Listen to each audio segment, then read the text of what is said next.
Olá, povo de Deus, terça-feira, 27 de fevereiro de 2024, segunda semana da quaresma. Nossa aplicação de hoje é a partir de Isaías 1, 10, 16, 20 e Mateus 23, de 1 a 12.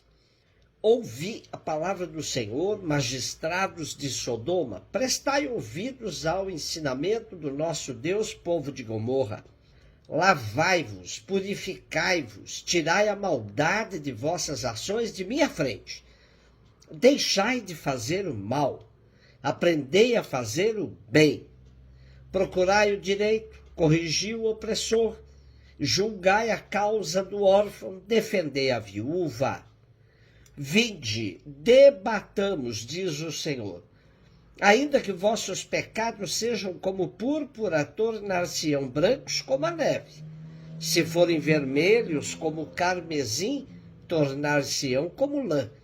Se consentires em obedecer, comereis as coisas boas da terra.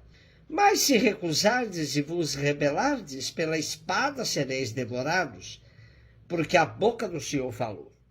O primeiro Isaías profetizou no tempo da chamada Guerra Sírio-Efraimita, no século VIII a.C., onde os reis da Síria de Israel fizeram uma coligação para enfrentar a potência da Assíria, que a tudo ocupava sem piedade.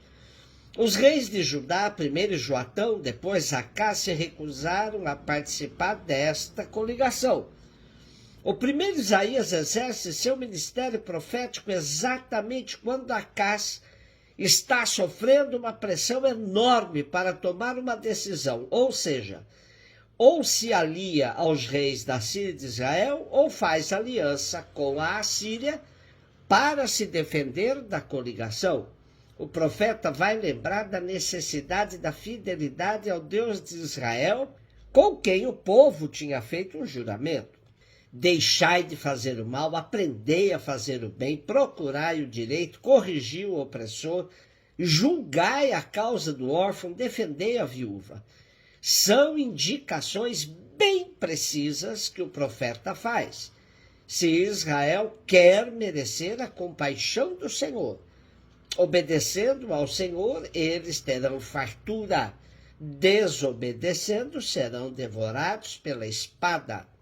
A referência a Sodoma e Gomorra é uma metáfora sobre Judá e Jerusalém, que prevaricaram e se perderam nas suas infidelidades, atraindo um castigo semelhante ao das duas cidades tristemente célebres. Para evitar tal castigo, Isaías apresenta uma série de imperativos que ditam a conduta esperada de regeneração. Lavai-vos, purificai-vos, tirai a maldade de vossas ações de minha frente. Somente agindo assim o povo receberá o perdão de Deus e atrairá para si graças e bênçãos necessárias para se alcançar a paz tão almejada. Mateus 23, de 1 a 12. Jesus falou às multidões e aos seus discípulos e lhes disse: os mestres da lei e os fariseus têm autoridade para interpretar a lei de Moisés. Por isso deveis fazer e observar tudo o que eles dizem. Mas não imiteis suas ações, pois eles falam e não praticam. Amarram pesados fardos e os colocam nos ombros dos outros, mas eles mesmos não estão dispostos a movê-los, nem sequer com um dedo. Fazem todas as suas ações só para serem vistos pelos outros. Eles usam faixas largas com trechos da escritura na testa e nos braços, e põem na roupa longas franjas. Gostam de lugar de honra nos banquetes e dos primeiros lugares nas sinagogas. Gostam de ser cumprimentados nas praças públicas e de serem chamados de mestre. Quanto a vós, nunca vos deixeis chamar de mestre, pois um só é vosso mestre, e todos vós sois irmãos. Na terra não chameis a ninguém de pai, pois um só é vosso Pai, aquele que está nos céus.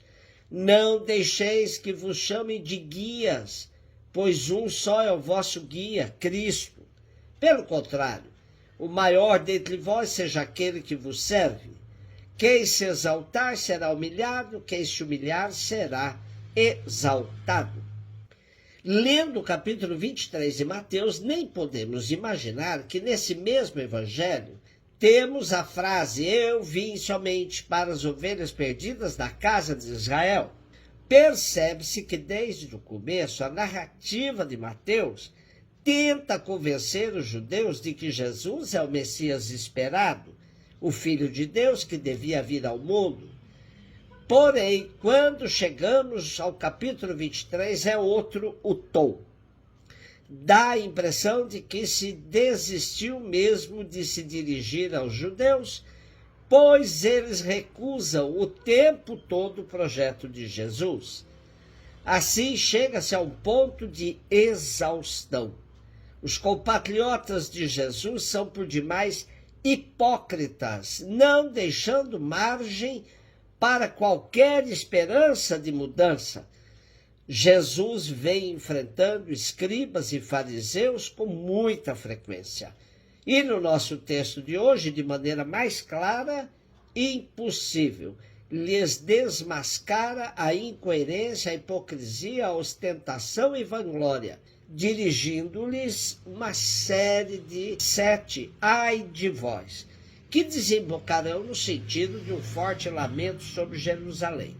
Jesus também faz um alerta aos discípulos para que não caiam na tentação de imitar os mestres da lei e os fariseus em sua má conduta. Os discípulos não estavam isentos de também querer se aparecer como mestres dos outros, cedendo ao vício da ambição. Podem querer sentar-se na cátedra de chefes e de pais de todos, servindo-se do fato de terem sido tão próximos de Jesus, o Messias. Discernir entre os que os mestres dizem do que fazem é questão de sabedoria. E o critério para tal discernimento é a prática de Jesus. Jesus faz uma dura crítica aos mestres da lei e fariseus pelo fato de usarem o conhecimento, o saber, para oprimir o povo. Na comunidade de Jesus, a única hierarquia admitida é a do serviço. O maior dentre vós deve ser aquele que vos serve. Essa fala de Jesus é profundamente atual, pois se alastra entre nós, nas comunidades, comportamentos autoritários e arrogantes.